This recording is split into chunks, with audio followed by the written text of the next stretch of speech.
అందరికీ నమస్కారం. రేపు జరగబోతున్నటువంటి వెన్నుపోటు దినం నిరసన కార్యక్రమం కోసం ఈ జిల్లా అంతా కూడా పెద్ద ఎత్తున రేపు 4వ తారీఖున ఉదయం 9 గంటలకల్లా నియోజకవర్గ హెడ్ క్వార్టర్స్లో పెద్ద ఎత్తున నిరసన ధ్వనులు మారుమ్రోగే విధంగా యావత్ వైఎస్ఆర్సీపీ శ్రేణులందరూ కూడా తరలి రావాలని, ఈ ప్రభుత్వం చేస్తున్నటువంటి ఆటవిక పాలన, అరాచక పాలన, అబద్ధాల పాలనని ఎండగట్టడం కోసం అందరూ సమేతం అవ్వాలని ప్రజలకు, నాయకులకు, పెద్దలకు కూడా పిలిపివ్వడం జరుగుతుంది. జగన్మోహన్ రెడ్డి గారు ఏదైతే పిలిపించారో రాష్ట్రం అంతా కూడా పెద్ద ఎత్తున విజయవంతం చేయడం కోసం అందరూ సమేతం అవ్వాలని పిలిపివ్వడం జరిగింది. ప్రజలకి వెన్నుపోటు పొడిచి, ప్రజలకి మోసం చేసి, ప్రజలకి తప్పుడు వాగ్దానాలు ఇచ్చి ఆ రోజు ఓట్లు వేయించుకున్నారు. ఓట్లు వేయించుకుంటే ఆ ఓట్లు వేయించుకోవడానికి వరకు సరిపోయింది, కానీ ప్రజల తలకి ఎక్కట్లు ఇంతవరకు కూడా తీరలేదు. తీరిచేసే ఆలోచన ప్రభుత్వానికి లేదు. మహానాడిని ఆర్భాటాలుగా చేశారు. అది మహానాడు అనాలా, మాయనాడు అనాలా? అలాగే ఉచిత బస్సు అని చెప్పారు. మహిళలు ఎంతమంది ఉంటే అంతమంది కూడా బస్సులో వెళ్ళిపోవచ్చు, ఎక్కడికైనా ఫ్రీగా వెళ్ళొచ్చు అని చెప్పారు. ఉచిత బస్సు లేదు, అంతా మిస్సే. అది తుస్సైపోయింది. అందుకనే ఈరోజు అవన్నీ కూడా జోడించి రేపు వెన్నుపోటు దినంలో ఈ దిన కార్యక్రమంలో ఇవన్నీ కూడా మేము అక్కడ ఎంఆర్ఓ గారికి, ఎందుకంటే స్థానికంగా ఉన్నటువంటి ఎంఆర్ఓ ఈ మండలానికి మెజిస్ట్రేట్ కాబట్టి ఆయనకి ప్రభుత్వం ద్వారా ఆయన ద్వారా పంపించే కార్యక్రమానికి రిప్రజెంటేషన్ ఇవ్వడం జరుగుతుంది. అలాగే నియోజకవర్గ హెడ్ క్వార్టర్లో రిప్రజెంటేషన్ ఇవ్వడం, అనకాపల్లిలో జిల్లా కలెక్టర్ గారికి హెడ్ క్వార్టర్లో జిల్లా హెడ్ క్వార్టర్ అక్కడ కాబట్టి అనకాపల్లి జిల్లాలో జిల్లా కలెక్టర్ గారికి కూడా ఇవ్వడం జరుగుతుంది. మరి ఇవన్నీ కార్యక్రమాల్లో కూడా ప్రజలు కూడా భాగస్వాములై పెద్ద ఎత్తున రేపు కార్యక్రమాన్ని విజయవంతం చేయడంలో మీరు కూడా పాలు పంచుకోవాలని, దానికి పాత్రికేయ మిత్రులు కూడా ప్రత్యేకించి మీరు మీ ఇక్కడ ప్రజల తరపు నుంచి పోరాటం చేస్తున్నటువంటి వాళ్ళు, ఫోర్త్ ఎస్టేట్గా ఉన్నటువంటి పాత్రికేయ మిత్రులైనటువంటి ఎలక్ట్రానిక్ మీడియా, ప్రింట్ మీడియా వాళ్ళు కూడా మీరు భాగస్వాములై ఈ విషయాలన్నీ ప్రజల తరపు నుంచి చెప్తున్నటువంటి విషయాలన్నీ ప్రభుత్వం దృష్టికి, ప్రభుత్వాన్ని కళ్ళు తెరిపించేదానికి మీరు కూడా కొంచెం బాధ్యత తీసుకోవాలని సందర్భంగా తెలియజేసుకుంటూ నమస్కారం. అందరికీ నమస్కారం.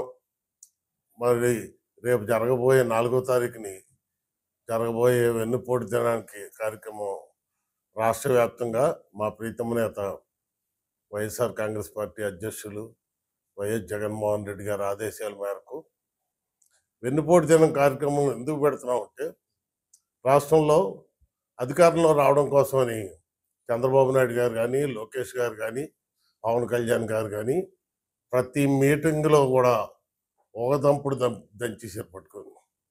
ఎందుకంటే మీ అందరికీ కూడా 3,000 నుంచి 4,000 పెన్షన్ పెంచుతాం, అమ్మఒడికి బదులుగా తల్లికి వందనం అని చెప్పి 15,000 కూడా ఎంతమంది పిల్లలు ఉంటే అది అందరికీ కూడా ఇస్తానని చెప్పడం జరిగింది.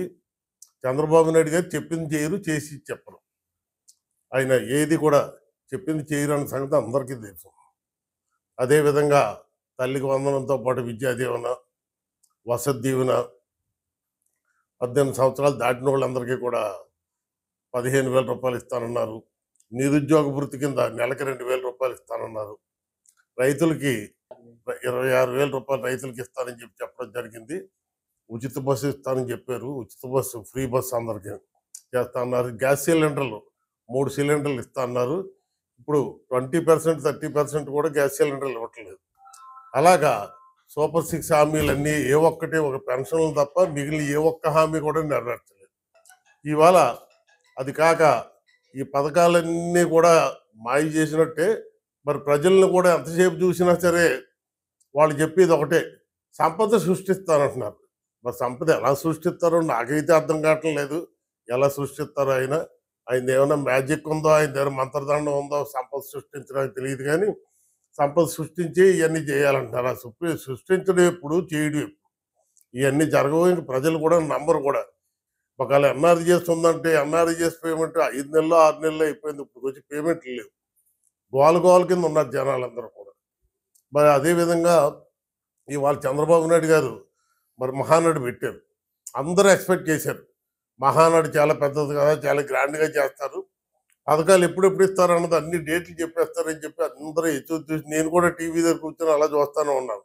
ఎక్కడ అనౌన్స్ చేసేస్తారు, ఒకవేళ చంద్రబాబు నాయుడు గారు చేయకపోయినా లోకేష్ అనౌన్స్ చేస్తాడు, లేకపోతే ప్రతి మీటింగ్లో దంచేసిన పవన్ కళ్యాణ్ గారిని ఎక్కడ అనౌన్స్ చేస్తారేమో అనుకున్నాం. కానీ ఏ ఒక్కరు కూడా వీటి గురించి అసలు ఆ ఊసేత్తటం లేదు.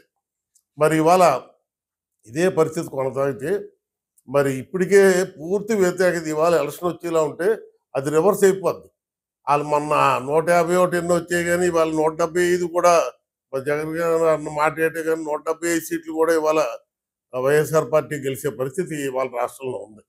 ఇప్పటికన్నా కళ్ళు తెరిచి ఈ వెన్నుపోటు దినం సందర్భంగా మరి ఇవన్నీ కూడా రాష్ట్ర వ్యాప్తంగా జరిగిన అన్ని కూడా చంద్రబాబు నాయుడు గారి దృష్టిలో, లోకేష్ గారి దృష్టిలో, అదేవిధంగా పవన్ కళ్యాణ్ గారి దృష్టిలో పడతాయి. కాబట్టి అవన్నిటికీ కూడా ఇమ్మీడియట్గా వాళ్ళు స్పందించి తప్పకుండా ప్రజలకి ఏవైతే మేము డిమాండ్ చేస్తున్నామో అవన్నీ హామీలన్నీ కూడా సూపర్ 6 హామీలన్నీ కూడా నెరవేరుస్తారని ఆశిస్తున్నాం.